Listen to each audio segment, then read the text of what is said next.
coletivo trabalhando no passo a passo, confiando na equipe de servidores de carreira desse município, que eram todos servidores de carreira que compunham aquela comissão de licitação, confiando plenamente como confiei nos meus 4 anos e continuo confiando como cidadã. E com o Tribunal de Contas devolvendo o processo, dizendo que não tinha nenhuma ressalva, eu me senti na obrigação de imediatamente regularizar o transporte e nós assinamos o contrato.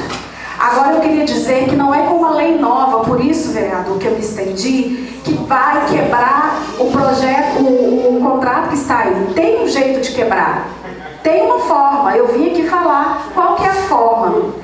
A forma é fiscalizando a operação das 2 empresas, porque ao contrário do contrato que regia o transporte coletivo antes do dia 26 de dezembro de 2016, se as empresas não cumprirem pontualmente tudo aquilo que está no contrato, poderão ser notificadas e, por fim, poderão ter seus contratos cancelados se não cumprirem 100% do contrato.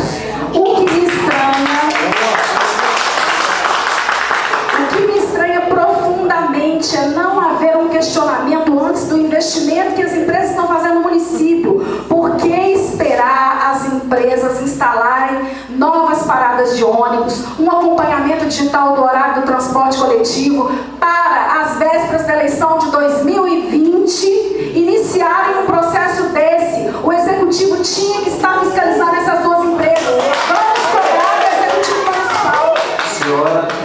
A senhora responda o que foi perguntado. Eu respondi. Nós estamos aqui, só está virando. É meu direito de fala. A senhora tem, agora você vai me ouvir também. Excelência, meu direito de fala. Então a senhora espera eu perguntar a senhora aqui, correto? Eu te aguardo. A senhora responde. Aguardo sim. Deixa eu perguntar a senhora aqui. A senhora fala que a senhora é usuária do transporte coletivo. A senhora reafirmou aqui. Não, já fui. Qual ônibus a senhora pegava então para a senhora aí? Não mais. Sim, Venda Nova Ceasa, passava na porta da minha casa e me trazia para, não sei, acho que hoje ele mudou o número. Era 22, 28. 22, 28, né? Passava lá no Jardim Europa, lá na Avenida Padre Pedro Pinto, perto da padaria do Edi. Eu vinha lá do Jardim Comerciais a pé, atravessava a Vilarinha, Padre Pedro Pinto, ficava lá no ponto esperando porque ele demora a passar, né?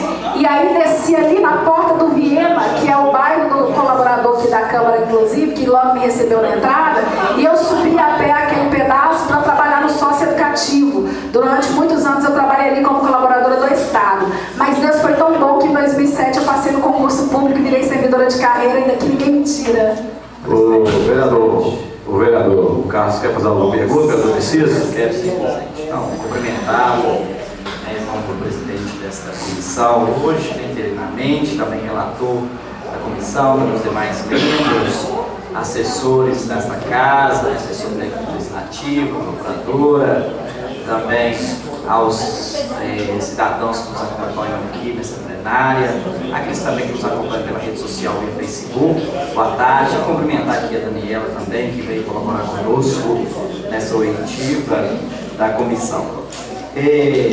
Sabemos que o processo de análise da empresa contratada para fazer os estudos é burocrático e o relatório também ele é extenso e às vezes para poder saber de forma minuciosa, lembrar, né, na verdade, é difícil.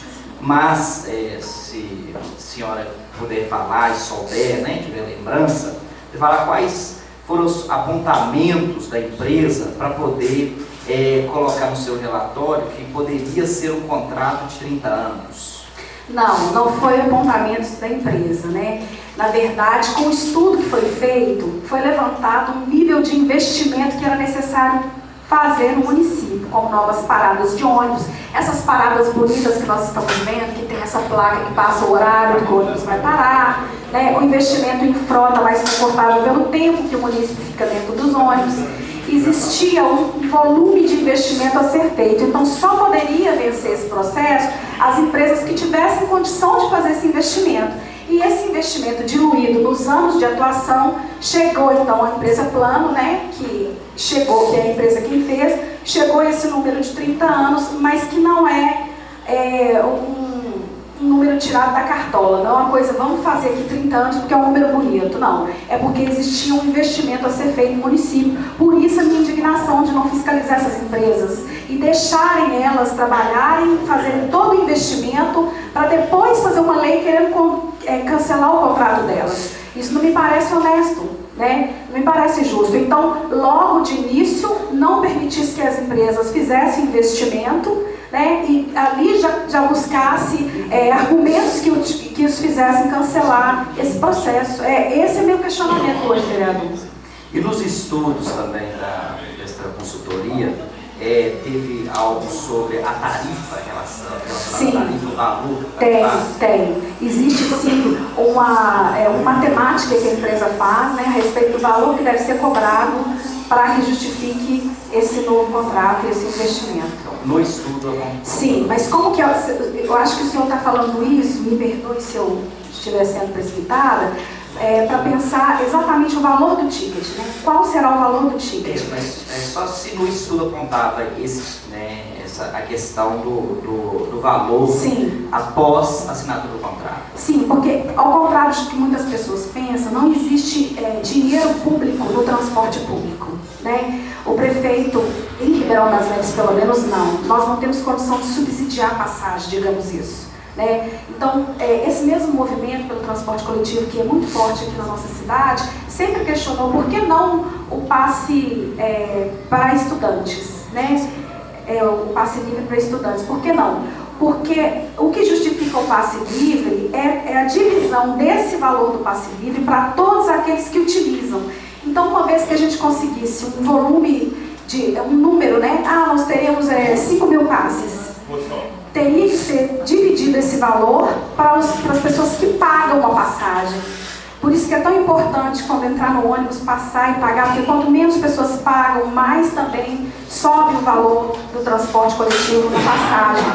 Mas também é importante dizer que quando a empresa faz o aumento da passagem, por mais que ela esteja prevista em contrato, ela tem que ser discutida e homologada pelo Executivo Municipal. Ela não pode ser feita a revelia do Executivo Municipal. A senhora também tem conhecimento do percentual de lucro que o estudo previa? Bom, eu não consigo ter o estudo todo em mente, como eu disse, mas eu tenho uma boa vontade de imprimir o estudo e deixar aqui aos cuidados do presidente, Fábio Cavaleiro, pode ser? Isso, encaminha ao presidente. Encaminha ao presidente, com o maior prazer. Outra questão, ainda dentro das questões da tarifa, né? Uhum. Durante o governo, teve alguma modificação na CGO dessa empresa? Sim. Bom, esse é um ponto importante, eu vou tentar buscar minha memória, porque antes do nosso governo, o governo fez uma isenção desse valor, ele reduziu uma parte, né? Se eu não me engano, não me falha a memória, era 4 e foi reduzido para 2. E nesse contrato novo, parece que volta. É isso, doutora Geisa? Volta o valor do CGO? Daquele imposto que tinha sido reduzido antes do nosso governo? Aí a gente volta para o valor original. 4%. Eu acredito que sim. Eu prefiro enviar isso tudo ao presidente do que fazer. São muitos valores, muitos números e muitos anos já que se passaram, não consigo lembrar detalhadamente de tudo, mas acredito que lembro de muita coisa, né? Correto. A senhora se lembra o local que foi assinado esse contrato em dezembro? O contrato foi assinado no meu gabinete, com a presença do secretário de trânsito, com a presença da secretária de administração, da presidente da comissão e com representantes da empresa. Quais são os representantes da empresa que estiveram lá? Só se lembra? O Aloysio, que eu tenho lembrança. Senhor presidente, só interrompendo aqui, porque ela não foi qualificada e ela não está apta a permanecer ali não. Ela tem que aguardar lá as dependências lá. Pedir a gentileza que ela aguarde, então, vereador Carlos. Quando quiser qualificar também, colocar ela aí, não tem problema não, pode colocar. É a secretária de administração do momento, ela que coordenava inclusive o processo de licitação. Tá, mas ela não está qualificada, a gente tem que entender isso aí. Sim. Só uma questão de ordem para explicar. Os senhores não podem usar a palavra também não. Uma questão de ordem. Só para constar, ela informou que traria com toda a boa vontade os estudos que foram planejados pela empresa Para garantir a oficialidade desses estudos, talvez pode ser aqui constar o requerimento dessa Assembleia aos estudos que estão no processo do Ministério. A gente faz a requisição. Só para concluir aqui, Daniela Correia, a questão do... Então estava lá o senhor Luísio e mais o senhor Luísio, o secretário Leonardo Oliveira, porque tinha 2 secretários, Léo e o vereador. Secretário Leonardo Oliveira, senhor Luísio, representantes da comissão, secretária de administração, eu, senhor Rubens Lessa, e como é que chama a sobrinha do senhor Luísio? Rosilene? Rosilene. Senhora Rosilene também. Foi na antessala ou foi no seu gabinete? Só para eu não lembro, sinceramente, se foi na minha antessala ou se foi no meu gabinete. Era tudo a mesma coisa, acho que a maioria que já estiveram no meu gabinete. É só a pergunta que eu faço, senhora. O vereador Cássio, querido. Também gostaria de agradecer a ex-prefeita pela participação e falar com a ex-prefeita que a convocação dela é de tamanha importância para a gente tentar melhorar o transporte coletivo nessa cidade. A população clama por isso e essa casa não pode cortar de atender a população. Gostaria de perguntar para a senhora, o ex-secretário que teve nessa casa, o ex-secretário Godinho, e ele disse, durante o período de construção desse contrato de 30 anos, ele foi exonerado de uma forma que ele não entendeu o motivo da exoneração. A senhora sabe falar alguma coisa nesse sentido? Se ele estava trabalhando na construção desse contrato? Vereador, o senhor Godinho, coronel Godinho, ele foi exonerado a bem do interesse do executivo naquele momento, que a gente não queria que tivesse ali um secretário que fosse ou policial civil ou policial militar, porque aquilo estava trazendo uma divisão, né, nas forças de segurança do município. Nós gostaríamos que fosse um civil, um civil que eu digo, uma pessoa que não tivesse nenhuma patente e que pudesse unificar as forças policiais da cidade, alguém que recebesse com o mesmo empenho a Polícia Civil, a Polícia Militar e a Guarda Municipal. Tanto é que nesse período foi o período em que a nossa Guarda mais foi empoderada, porque em parceria com a Polícia Civil e a Polícia Militar realizava um trabalho de excelência no nosso município. Esse foi o único e exclusivo motivo. Inclusive, o senhor Godinho não era secretário quando construímos o processo de licitação. Ele já não era mais secretário. Ele era secretário no período em que nós colocamos a disposição de licitar a empresa de consultoria. Né? Depois disso, o senhor Godinho não participou de mais nada, mas eu quero aqui salientar a extrema importância da participação dele como meu secretário, uma pessoa que eu quero muito bem. Ele tinha acabado de deixar o comando do 40, então, de certa forma, ele ainda se sentia comandante do batalhão. E isso estava me trazendo com o comandante daquele momento, com a própria Polícia Militar, uma situação difícil. Então, esse foi o único motivo de não contar com ele no executivo. Um profissional da área de segurança extremamente qualificado, que poderia servir ao município para qualquer outro governo com excelência, mas naquele momento trazia uma dificuldade de relacionamento entre as polícias. Eu entendi que ele precisava de um afastamento. Assim como quando eu deixei o executivo municipal e voltei para a sala de aula, que foi para onde o povo me mandou, e eu fui com muito amor, por um momento havia essa confusão. A minha escola, o corredor formava fila de gente que queria falar comigo no meu escritório de diretora, como se eu ainda fosse a prefeita do município. Mas passaram-se alguns meses, as pessoas entenderam que aquele momento encerrou, eu também fiz essa leitura e a vida voltou ao normal. Então, o secretário só foi exonerado porque eu queria dar uma unidade às forças de segurança do nosso município, que muito necessita. Vou citar um nome, e eu gostaria que a senhora respondesse se a senhora reconhece esse nome. Haroldo Teixeira de Souza. Haroldo Teixeira de Souza, o senhor está falando do nosso companheiro aqui da cidade, que o senhor conhece bem, eu também, o Joinha? É esse, o próprio apelido Joinha? Conheço, sim, conheço. Ele foi, inclusive, ele trabalhou em algum período do meu governo, ele esteve, sim, na prefeitura. Ele também está citado como parte do transporte coletivo, porque ele nunca trabalhou na Secretaria de Trânsito? Eu estou perguntando à senhora, a senhora vai entender o meu questionamento. Sim. Eu vou explicar o motivo do meu questionamento.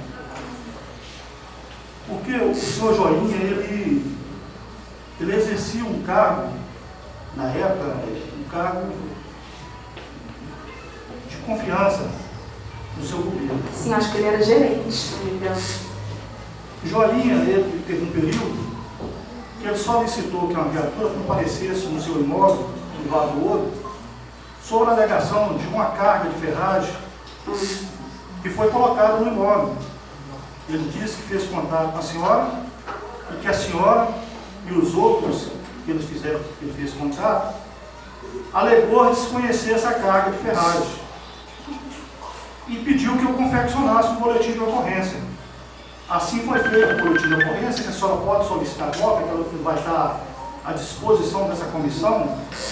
E deixa eu perguntar, o senhor, como policial, podia entrar dentro da minha casa e fazer esse boletim de ocorrência sem eu convidar o senhor para entrar? Como eu disse para a senhora, eu fui solicitado. Mas aí, sem o dono da casa autorizar, o senhor pode entrar? Mas ele era responsável naquele momento. Não. Ele era responsável. A responsável pela casa está no contrato. Senhores e senhoras, a senhora responde que foi perguntado e ele está perguntando. Só está perguntando ele novamente. Deixe ele perguntar à senhora. Ele me pediu para confeccionar um boletim de ocorrência. Eu não disse para a senhora que eu entrei no imóvel. Eu disse para a senhora que ele pediu para confeccionar um boletim de ocorrência de uma carga que foi deixada no seu imóvel. Uma carga? Uma carga de ferragem. Só uma questão de ordem novamente. Doutor, você não pode... Doutor, Você não pode questionar. Entender também. doutor, nesse momento aí a gente pede, senhores. Vou responder. Se ela quiser responder, ela responde. Se não quiser, ela pode ficar calada. Eu vou Deixa ele. responder. Nós estamos aqui numa CPI para investigar um fato. Deixa Qual é a relação? Só esperou eu falar? O senhor não pode. Primeiro, o senhor não pode interferir na minha palavra. Pode, procurador. Vou entender o questionamento dele no final. Eu acabar meu questionamento. Ele solicitou que fosse confeccionado um boletim de ocorrência, a alegação de desconhecer essa carga. E horas depois ele me ligou e fizeram contato com ele e ele pediu que cancelasse esse boletim de ocorrência porque essa ferragem, ela chegou naquela residência de forma de doação. Então, eu gostaria que a senhora entendesse, por isso que é muito importante eu falar, que a senhora tem que esperar eu acabar meu questionamento. Estou aguardando. Da forma que ele disse que ela chegou como forma de doação e pediu o cancelamento do boletim de ocorrência, eu gostaria de entender quais são essas empresas e se houve essa doação e quais são essas empresas que doaram essa ferragem para a senhora. Boletim de ocorrência. Senhor vereador. Só pode solicitar agora. Tá, senhor vereador. Apesar de não ser uma pergunta, vejam bem, senhores, no momento em que eu fiz aqui uma alusão sobre a história do transporte coletivo, e até me emocionei ao lembrar do período onde eu fui na audiência pública, o vereador que hoje preside me chamou a atenção por estar desviando do assunto que era o transporte coletivo. A pergunta do vereador hoje é sobre a reforma da minha casa. Em momento algum, apesar de não ser tema dessa CPI, eu gostaria de dizer e declarar aqui, sob pena que a lei me cai, de que eu nunca recebi nenhuma doação, que cada ferro que tem ali, cada lata de tinta, cada tijolo, cada telhado, foi comprado com o suor do meu trabalho e do meu esposo que está ali atrás. Aí também queria lembrá-los que alguém uma vez disse aqui que queria pedir a quebra do sigilo bancário meu. Eu faço questão de imprimir no banco todo o meu trânsito bancário, não só meu, mas dos meus 3 CNPJs, que são as minhas 3 escolas, que quando eu comecei com Justinópolis, graças a Deus hoje eu estou em Sete Lagoas e Esmeraldas. E mostrar aos senhores, porque eu sou uma pessoa muito feliz de viver do meu trabalho. Quem me deu alguma coisa foi Deus, que foi muita força para trabalhar, e os meus pais, educação, para saber portar, inclusive, um momento como esse, tão despropósito. Vereador Carlos, a pergunta que o senhor fez para ela, o senhor identificou aqui quais empresas que no caso doou esse material. Segundo o senhor perguntou para ela, correto? Eu não sei se é empresa de transporte. Que é empresa de transporte? Qual que é que você está solicitando, vereador? Deixa eu explicar para o senhor, presidente. A forma que foi dito pelo, então, servidor que pediu que confeccionasse esse boletim de Qual que é a ocorrência. data do boletim, por favor? O senhor pode Vereador, me falar? continua. Como é que é? O senhor pode me falar a data do boletim? 2013. 2013. Que dia? A senhora vai ter acesso à cópia do Eu boletim? queria que a população aqui também A tivesse. senhora vai ter acesso à cópia do boletim. E Continua, foi questionado pela pessoa que solicitou o boletim de ocorrência que cancelasse o boletim de ocorrência, que esse boletim ia trazer transtorno para ele. E essa ferragem chegou no modo de doação. Como a CPI é para apurar irregularidades, eu gostaria que a senhora entendesse o meu questionamento, a pergunta foi se a senhora tem conhecimento, se a senhora sabe quais as empresas que doou esse material, é só simplesmente falar que não tem conhecimento, sim ou não. Não. O boletim está aqui, à disposição da senhora. Ok. Presidente. Pois não, vereador, só prossiga. Só poderia afirmar mesmo, disse mais cedo, na outra oitiva, que todos os que as oitivas nós tivemos até o momento foi com testemunhas, pessoas que vieram poder colaborar com a nossa CPI. Né? Então, foi um bom resultado da CPI. E testemunhas, a gente não tem quebra de sigilo bancário, tem telefone, porque estão colaborando conosco, né? Não são investigados pela CPI. Né? Então, não são investigados, estão como testemunha. Então, ambos os que vieram estão colaborando conosco na CPI, o comandamento e ter um resultado positivo para a cidade, que é isso que nós queremos. Então, quebra de sigilo bancário, telefônico, por enquanto, nós não vamos colocar em pauta, porque foi falado, né, em outros momentos isso, mas não é objeto da comissão, porque todos os envolvidos são testemunhas, estão colaborando conosco, né? Só para deixar claro mesmo, Correto. né, para a gente, até quem está nos ouvindo, para não entender que aqui nós estamos investigando as pessoas que estão vendo aqui com o resultado final, né? Nós estamos num procedimento que é de ouvir as testemunhas para colaborar conosco. E aí, claro, nós vamos ter outros procedimentos também, mas nós estamos numa fase inicial de ouvir, né? E assim a gente tem uns resultados melhores para frente. Sim, entendo, vereador, mas o entendimento, quando a gente houver algum indício, né, e a clareza de alguma informação, onde a pessoa tem que ser realmente investigada, eu não acho problema nenhum, como ela já falou que está aberto o contra-cheque dele aqui, de quebrar o sigilo bancário ou até mesmo telefônico. Eu acho que ele tem a perder. Eu acho que se eu não tem nada a perder, eu estou tranquilo. Mas não é o momento, concordo com o senhor, a gente tem que verificar fatos. O fato importante que veio essa casa, que o vereador Cássio acabou de falar aqui, que é um fato também que a gente deve observar também. Não é fato de transporte que eu vi aqui, mas é um fato importante, né? A gente verificar também e assim vai ser feito nessa casa. Mais alguma pergunta, vereador? Não, estou contemplado. Gostaria só que o jurídico da casa deixasse à disposição da ex-prefeita cópia desse boletim de ocorrência, até mesmo para ela ter ciência. Se ela não tinha ciência, para ela ter ciência do boletim de ocorrência. Eu tenho mais uma pergunta aqui. A senhora em algum momento encontrou com algum dono de garagem, de empresa de ônibus, de algum restaurante, um encontro casual com o Aloísio ou Lessa? Não, que eu me lembre, vereador. Marcado, nem casual. Nem casual, nem marcado? Não.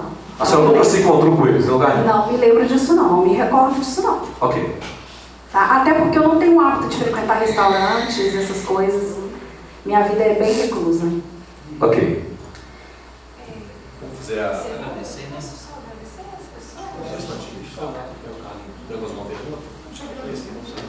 Agradecer a participação da ex-prefeita e dizer para ela que quando indagar sobre o boletim de ocorrência, eu queria levar para ela de forma clara e que não deixasse nenhuma dúvida. Nós não estamos aqui fazendo jus de valores, nós estamos simplesmente fazendo algumas apurações para ver a veracidade de fatos. Se o fato tem ligação com o objeto da CPI ou não, só isso. No mais, agradecer a oportunidade de estar aí esclarecendo para a população, até mesmo deixar as portas desse parlamento abertas para que ela se sente à vontade no momento que é oportuno. Lembrando que a condição dela é testemunha, né, gente? Não é condição de investigada ainda, testemunha. Foi claro que algumas questões, mas pode voltar também na condição de investigada. Isso é um decorrer da CPI, como todos que estão vindo aqui, pode também na decorrer de investigada. Aí já muda um pouco a figura. Nós estamos aqui hoje agradecer a Daniela Correia pela participação, pelos esclarecimentos, né? Eu acho que a CPI é para esclarecer a população, ela falou o que quis falar e respondeu o que quis responder, né? Agradecer realmente e estar à disposição aqui a CPI para maiores informações. Também quero agradecer a presença, né, da Daniela e reiterar ao jurídico aqui a solicitação daqueles documentos, os pareceres que permitiram a prefeita do período e o secretário do período que assinasse o contrato de concessão de 30 anos. Só reforçando esse pedido aqui. Ok, eu chego uma pergunta aqui, eu vou até fazer a Daniela correr, se ela puder responder. Por que na hora da assinatura do contrato não foi solicitada a ortógrafa do município, onerosa do município? Não foi solicitada a ortógrafa onerosa? Não tenho memória disso. Mas posso responder também junto com esse documento que eu vou encaminhar. Se a senhora puder encaminhar para a gente ficar. Bom. Então, também agradecer a comissão, né, por essa oportunidade de a gente aprofundar mais um pouco os esclarecimentos em relação ao contrato. Também a ex-prefeita Daniela, a presença e colaboração nessa comissão, né, como fala, todos os que vêm aqui, né, testemunham de sua importância para essa comissão, para a Casa Legislativa, né, a colaboração de vocês. E ficamos aguardando também esse ofício, o relatório, né, da empresa, para a gente poder também debruçar um pouco em cima dele e assim servir de instrumentos para a gente na comissão também. Fica grato, agradecer também a todos os cidadãos que vieram aqui acompanhar a reunião da comissão e também aqueles que nos acompanham pela rede social, pelo Facebook, o servidor dessa Casa Legislativa, também tem analisado as documentações sobre algumas que vêm chegando para a comissão. E muito obrigado, presidente, né, e tem deliberações de próximas oitivas ou volta em mês de agosto mesmo, para a gente já poder definir aqui para quem está nos acompanhando, poder acompanhar também os próximos procedimentos. Então, uma pergunta aqui, eu vou até esqueci de fazer, o doutor me lembrou aqui. Por que foi assinada na última semana o contrato? Última semana da senhora da gestão aqui, só acharia que melhorou o transporte a partir daí, esses 4 anos para trás, de 2013, a senhora também poderia fazer, porque o contrato foi descoberto 2 anos. Vereador, eu respondi essa pergunta que o senhor me fez agora, mas eu vou responder de novo, porque no momento o senhor estava muito exaltado, então acho que o senhor não ouviu para. Não, estou bem, graças a Deus, estou bem. O senhor estava exaltado, o senhor melhorou. Pode fazer. O senhor melhorou. Não, estou bem. Deixa eu dizer, eu vou voltar lá atrás então. Então, quando a Plano, lá em 2014, né, iniciou, ele entregou para nós, para o Executivo, como que teria que ser esse processo de licitação, nós avistamos ali um investimento muito alto. Para compensar esse investimento, seria um contrato muito longo. E um contrato dessa envergadura não se faz com 2 meses ou a toque de caixa. É um contrato que se faz com lei autorizativa pela Câmara. Nós enviamos a lei que foi aprovada dia 12 de maio de 2015. Posterior a isso, nós iniciamos o processo de licitação onde 32 empresas tiraram as intenções de participar do processo, tiraram o edital da prefeitura. Posterior a isso, nós abrimos um processo de licitação. Posterior a isso, nós empoderamos a sociedade civil, que acompanhava desde 2013. Posterior a isso, nós fizemos audiência pública com participação de vários movimentos do transporte coletivo, Ministério Público, Poder Legislativo do município. Posterior a isso, temos ali como ganha as 2 empresas que hoje operam. E aí, essa empresa que os senhores pediram para eu novamente, né, falar o nome da empresa aqui, que eu já não lembro mais, que eu li. A empresa que Abreu e Souza. A empresa foi ao Tribunal de Contas do Estado e disse que aquele contrato não estava apto a ser executado. Aguardamos então o trabalho do Tribunal de Contas do Estado, que devolveu a esse tempo o meu direito sagrado, empoderado pelo povo de Ribeirão das Neves em outubro de 2012, de ser prefeita desse município até o dia 31 de dezembro de 2016. Antes dessa data, tentaram, dia 30, trocar todas as chaves da prefeitura porque eu não pudesse ter mais acesso. Mas não podiam, tinha que esperar o dia 1º chegar. Como outros dias primeiros chegarão. Esse não foi o único da existência dessa cidade. Então, por isso, eu assinei no dia 26. Eu queria dizer o seguinte aos senhores. Muita coisa eu quis fazer, por isso eu fui candidata à reeleição. Então, esse processo do transporte coletivo, eu estaria sendo prefeita nesse momento, mas ninguém vive de si, eu não sou mais, sou professora. Mas pensando nisso, eu também projetei vários investimentos para esse município, que até hoje as obras que existem são processos licitados e dado início de obras pelo meu governo. Inclusive o transporte hoje vem melhorando e vem dando acesso à população com o PAC Mobilidade, essa obra maravilhosa do Eduardo Brandão, que vai terminar com enchente na sede da cidade, na região central, que melhorou a malha viária da região de Justinópolis, que melhorou a integração, porque dentro do nosso mandato nós conseguimos, junto ao governo do estado, retomar a obra da estação. Então, não existe varinha de condão, existe um trabalho. E é importante que essa casa tenha atenção no que esse governo hoje está fazendo de projeto para que o próximo mandato possa colher, assim como esse tem colhido os frutos do trabalho que eu realizei nesse município. Isso é muito importante. E eu me coloco à disposição dessa casa. Eu queria fazer uma proposta para essa mesa, hoje presidida pelo vereador Ramon, que eu, como cidadã e como alguém que em 1971, quando eu não era nascida, o meu pai levava o alimento para minha casa porque ele era entregador de pão e leite na região do Arinhas. Em 1981, a minha mãe chegou aqui como professora na rede estadual. Em 2001, eu chego como professora. Em 2007, eu passo no concurso. Em 2012, eu ganho eleição em outubro. Em 2013, eu começo a governar. Em 2017, o povo me manda de volta para a sala de aula. E eu abri a primeira faculdade da região do Justinópolis, dentro do shopping, a preços populares e qualidade altíssima,